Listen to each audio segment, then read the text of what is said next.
இணைந்திருப்பது சிலோன் தமிழின் பிரதான செய்திகளுடன். விரிவான செய்திகளுக்கு செல்வதற்கு முன் முதலில் தலைப்புச் செய்திகள். உள்நாட்டுச் செய்திகள். தேசிய சுற்றாடல் வாரத்தை முன்னிட்டு நல்லூர் பிரதேச செயலகத்தில் முன்னெடுக்கப்பட்ட துவிச்சக்கர வண்டி பவனி. செல்பியால் பறிபோன 2 மாணவிகளின் உயிர். தமிழர் பகுதியில் சோக சம்பவம். முப்படைகளில் இருந்து தப்பிச் சென்ற 2983 பேர் கைது. வெளிநாட்டுச் செய்திகள். நைஜீரியாவில் பேருந்து விபத்து. 22 விளையாட்டு வீரர்கள் பலி. விளையாட்டுச் செய்திகள். IPL இறுதிப் போட்டி. பெங்களூர் பஞ்சாப் அணிகள் களத்தில். இனி தொடர்வன விரிவான செய்திகள். நாட்டில் தேசிய சுற்றாடல் வாரம் கடந்த 30ஆம் தேதியிலிருந்து நடைபெற்று வருகின்றது. இவ்வரிடம் வளமான வாழ்வினை வாழ்வதற்கு சுற்றுச்சூழலை மாசுபடுத்தாமல் பேணி பாதுகாப்போம் எனும் துணைப்பொருளில் சுற்றாடல் வார நிகழ்வுகள் நல்லூர் பிரதேச செயலகத்தால் வெகு சிறப்பாக முன்னெடுக்கப்பட்டு வருகின்றன. அந்த வகையில் இன்றைய தினம் முற்பகல் 8 மணிக்கு துவிச்சக்கர வண்டி பவனியானது பிரதேச செயலக வளாகத்திலிருந்து ஆரம்பிக்கப்பட்டு இனிதாக நிறைவடைந்தது.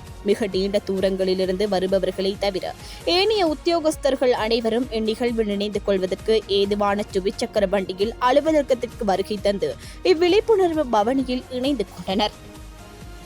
முல்லைத்தீவு குமிளமுனை பகுதியில் ஆலயம் ஒன்றில் உள்ள கிணற்றில் வீழ்ந்து பாடசாலை மாணவிகள் 2 உயிரிழந்தனர். குமிளமுனை கொட்டி கிணற்று பிள்ளையார் ஆலய கேணியில் படமெடுக்க சென்ற 2 மாணவிகள் தவறி வீழ்ந்த நிலையில் ஆபத்தான நிலையில் மீட்கப்பட்டு முல்லைத்தீவு மாவட்ட வைத்தியசாலையில் அனுமதிக்கப்பட்ட நிலையில் சிகிச்சை பலனின்றி உயிரிழந்துள்ளனர். முல்லைத்தீவு குமிளமுனை கொட்டு கிணற்று பிள்ளையார் ஆலய கேணியில் படம் எடுப்பதற்காக 2 யுவதிகள் சென்றுள்ளனர். கேணிக்குள் இறங்கி படம் எடுக்கும் போது இருவரும் கேணிக்குள் தவறி வீழ்ந்துள்ளனர். உயிரிழந்த 2 15 வயதுடையவர்கள் என போலீசார் தெரிவித்துள்ளனர். உயிரிழந்த 2 மாணவிகளும் பூதன்வயல் மாமூலை பகுதியில் வசிக்கும் தரம் 10 கல்வி கற்கும் பாடசாலை மாணவிகள் என்பதும் குறிப்பிடத்தக்கது. குறித்த சம்பவம் தொடர்பான மேலதிக விசாரணைகளை போலீசார் மேற்கொண்டு வருகின்றனர். முப்படைகளில் இருந்து தப்பிச் சென்ற அதிகாரிகள் உட்பட 2983 வீரர்கள் கைது செய்யப்பட்டுள்ளனர். கடந்த பிப்ரவரி 22 முதல் மே 30ஆம் தேதி வரை முன்னெடுக்கப்பட்ட விசேட நடவடிக்கைகளில் இவர்கள் கைது செய்யப்பட்டதாக பாதுகாப்பு அமைச்சு தெரிவித்துள்ளது. கைது செய்யப்பட்ட வீரர்களில் 2261 பேர் இராணுவத்தை சேர்ந்தவர்கள் எனவும் 194 பேர் கடற்படையை சேர்ந்தவர்கள் எனவும் 198 பேர் விமானப்படையை சேர்ந்தவர்கள் எனவும் தெரிய வந்துள்ளது.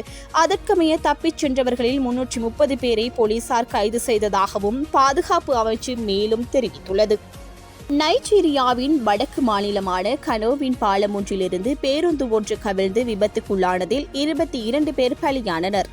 விளையாட்டு விழாவிலிருந்து வீடு திரும்பிக் கொண்டிருந்த 22 விளையாட்டு வீரர்களே இவ்வாறு உயிரிழந்ததோடு பல பயணிகள் காயமடைந்துள்ளனர்.